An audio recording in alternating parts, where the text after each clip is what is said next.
CPP, NPA, NDF party list. Tatlo sila. I will name them. Franz Castro, na convicted criminal sa kasong child abuse. Si Raul Manuel.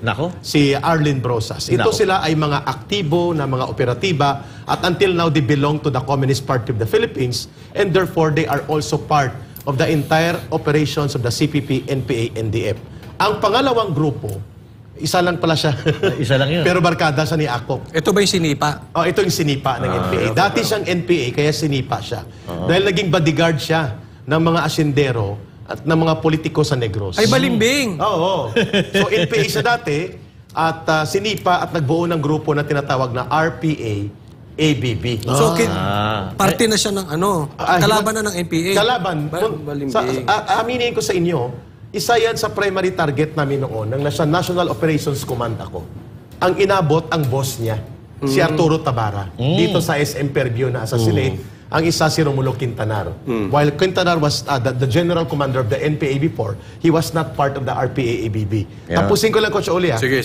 Master Judea. So, isa si Kalderong NPA, kasi kung may sundalong kanin, Kaldero? Ito, may Kalderong NPA. Meron din pala ganun. Yan si Paduano, Kalderong NPA. Ay, pinangalanan na. Yung Ano naman tawag mo kay Akop? Si Akop naman ay nag-aastang... Panis na kanin. Panis na kaning panis na nagbabarkada sa Sanggano na si Paduano. Kaya ang pangatlo... Gusto natin malaman yung background nito. Kung bakit content siya ng content. May pangatlo pa doon kanina na bloke. Sige. Nakalusot. Ito naman ang mga hilaw na komunista. Ang mga hilaw na komunista ay sinipa din sa CPP, NPA, NDF. Itong grupo ng Akbayan. Nako. So tatlo yon. Hindi yan magkakasama sa isang organisasyon. Nagpapatayan dati yan sa panahon ng 1994 hanggang mga year 2000. Kaya Eric, maputol ko yung Akbayan yung kasama nila Dilima, di ba? Dilima at Ontiveros. Oo, Ang tawag naman doon, mga hilaw na komunista. Hilaw pala yung mga yan. Kasi walang NPA ito. According kay Eric. So, pwede yung tawaging impostor na aktivista. Hilaw na komunista, impostor na aktivista, kasi wala silang NPA. Pero gusto din nilang guluhin ng gobyerno. Ito naman ang CPP, NPA, NDF, nagkukunwaring walang NPA, pero kasama sila. Yan naman ang mga nasa communist terrorist group na napangalanan na ng gobyerno ang kanilang organisasyon. Yung isa kanina, ito yung pinakamabangis na Rottweiler sa loob ng Congress. Sorry, Boss Dada. Sige. Pitbull. Ang pangalan niya ay si Paduano.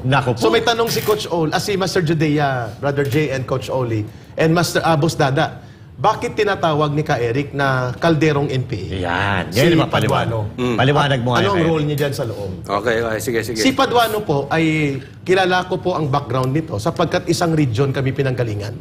Sa Western Visayas din po. Siya ay Negros galing, ako ay Iloilo. Iloilo City.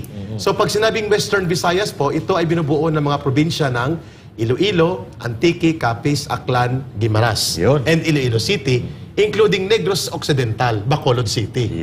Na ngayon ay Negros Island na. Okay. Doon siya nanggaling. So, noong mga 1980s, hindi pa po ako NPA, hindi pa ako CPP. Ang kanyang kakolektiba, ibig sabihin isang unit sila, naatasan sila na magsagawa ng urban operations. Ang tawag dyan ay partisan operation. Armed City Partisan. So, dineploy sila na may birahin silang target na pulis sa Paglaom Sports Complex sa Bacolod. So ito yung mga early 80s, no? Papatayin nila. Natasan siya na siyang bibira. So team of 3 yata sila. May dalawang backup, siyang birador. Birador pala. Nang bumunot siya ng kanyang 45, ayon sa kwento ng team na yon na naabutan ko sa Panay Island, na galing Negros, ang pangalan na gamit niya na noon ng sa RPA na siya Karapali Luwalhati. Kasi mahilig sa luwalhati. Itong birador na to. Itong nagpakilalang birador. Sino to ulit? Para alam nila. Si Boy Contempt Paduano. Si Kalderong NPA. Ngayon, nang bumunot siya ng baril, lumingon yung pulis at bumunot ng... May baril din ng pulis. Sa sobrang tapang niya, nabitawan niyang 45. Minervyos! Dinaga. Kasi, ito sinasabi ko to, pag binibigyan ko ng yung mga galawan ni Paduano, lalong-lalo na nung kaharap niya si PRRD. Kung mapapansin nyo, kasi ito, gawain po ng isang nervyosong tao, yung hindi mapakali. Yung mga ganun-ganon. Mga ganyan-ganyan.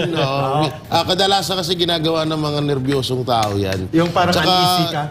About naman doon sa pagiging balimbing ni Paduano, totoo. Kasi may kita naman natin ngayon, tingnan mo siya yung Overexcited na overacting. Overacting dun sa Jay, ang Congress. sinasabi ni Jay doon na pagka-nervyuso niya, na kung hindi nagkaroon ng backup, ang team na yon patay siya. Kasi ang bumira sa pulis, hindi siya. Bitawan niyang 45 niya eh. Muntik pang tumakbo. Sayang, no? Kung So, wala ang bumira siya, sa kanya, ang bumira yung kasama niya. kung wala siyang kasama, yari siya. Ayun ang problema niya. Sapagkat gusto niyang i-project na siya ay matapang. O siyang ginagamit nila Akop. Iwan ko kung bakit naniwala at believe si Akop sa kanya. So ito, Ito may gusto ko ikwento dyan ha. Ito yung problema ngayon dyan kay Paduano, brother. Sapagkat gusto niyang ipalabas na siya ay matapang di prinsipyo.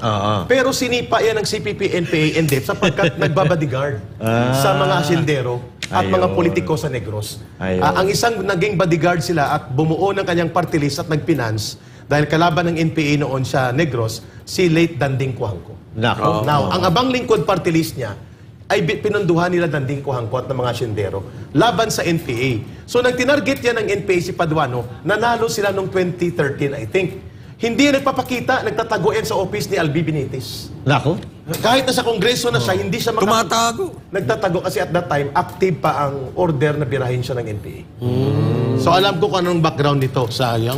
Ibig sabihin ngayon, magkakasama na sila ni Franz Castro, ni Raul Manuel at nila Arlene Brosas, posibleng sila ay nagkaroon ng tactical alliance Nako. kasama ang mga hilaw na komunista at mga impostor na aktivista. Ay, kay Eric, baka ano na yan, baka nasa grupo na nila Brosas, nila Castro yan. Walang formal na pagbabalik sa isang organisasyon, pero mayroon silang common enemy at common O kaya agenda. baka nagbuo sila ng Alliance. sarili nilang grupo. Hindi pwede. Hindi rin pwede. Nagbuo lang sila ng common agenda. Yung common agenda nila, wasakin ang matapang at decisibong liderato ng mga Duterte. At dubli-kabi sila, lagaring hapon. May pundo na, may kita pa. Iyo. At the same time, nakakapagpostura sila as if they are crusaders sa loob ng Kongreso. Iyo. Well, in fact, hindi. Sila ang mga numero. Kung may banateros, mayroong sabotaheros. Sila yon. Sila. Pero ano ka, Eric, Ito ano? yung sabotahero. Kaya Eric, ididiin lang natin. Kasi ito personal knowledge mo to eh. Alam Apo. mo kung saan ang galing. Kasi you belong to that particular group. Before. Diba? Before.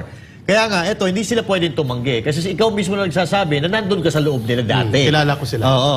So, ito pala si Paduano, lumabas po pala ito nung humina na yung NPA. Nung nagkaroon ng split, Oo. 1992, 93, 94, ang naiwan na platoon ng NPA sa Negros, out of 16 platoons, isang platoon lang. Nako. 15 platoons nag-RPA-ABB. Kaya pinagdidisarmahan nila ang mga NPA. At no less than former General Raimundo Jarque, na nag-defect sa NPA, ang nag-confirm na ang grupong yan ng mga RPA-ABB, including Paduano, at the late Arturo Tabara, ay mga bodyguard ng mga siyendero at politiko sa Negros. Nako.